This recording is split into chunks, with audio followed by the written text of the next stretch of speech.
লোভ ও মোহ আমাদেরকে পিছনে ফিরে রাখতে পারবে না, তাহলে অবশ্যই আমরা মাথা তুলে দাঁড়াবো। সম্মানিত উপস্থিতি, এখন সংবাদ 24 অনলাইন চ্যানেল বিশ্বজুড়ে মানুষের কথা বলে। আসসালামু আলাইকুম, আপনারা দেখছেন এখন সংবাদ 24, সাথে আছি আমি সঞ্জিদা। তাদের কোনো নেতৃত্ব না পাওয়ার কারণে তারা অসহায়ের মতো ছিল। আমরা স্পষ্ট করে বলতে চাই, আমাদের বেলাব উপজেলায় ও সংসদে যাওয়ার মতো অসংখ্য লোক আছে। আমরা জনগণ সাধারণ মানুষ যদি ভরসা দেই, তারা যদি মনে করি যে আমাদের কোনো লোভ ও মোহ আমাদেরকে পিছনে ফিরে রাখতে পারবে না, তাহলে অবশ্যই আমরা মাথা তুলে দাঁড়াবো। সম্মানিত উপস্থিতি, মেঘে মেঘে অনেক গলা বয়ে গেছে। আমরা দেখেছি উন্নয়ন বৈষম্য থেকে নিয়ে আমাদের রাজনীতিকে কিভাবে কলুষিত করে ফেলা হয়েছে। ব্রিটিশদের মতো ওই পশ্চিমারা ব্রিটিশদের মতো ডিভাইড এন্ড রুল, ভাগ করো শাসন করো, এই নীতিতে আমাদেরকে বিভক্ত করে আমাদের নেতৃত্বকে আজকে অথর্ব নেতৃত্ব করে রেখেছে।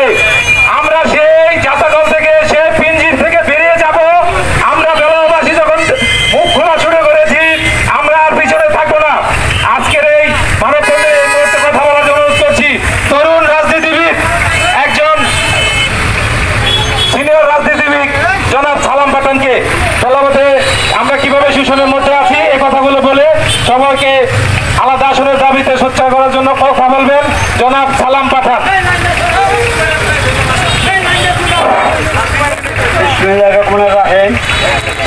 আজকে বৈষম্য বিরোধী এই দুঃশাসনের মানববন্ধনে উপস্থিত আন্দোলনের সংগ্রামী সাথী ভাইয়েরা, আজকের যে মানববন্ধন, আমি আপনাদের কাছে 2-4টা কথা বলবো। আপনারা দয়া করে এই কথাটারে ব্যাখ্যা করবেন, চিন্তা করবেন আমার কথাগুলি সঠিক কিনা।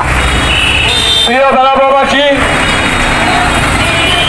একটা এই বর্তমান সরকার, অন্তর্বর্তীকালীন সরকার সিদ্ধান্ত নিয়েছে 50টা সিট উনি বাড়াবে।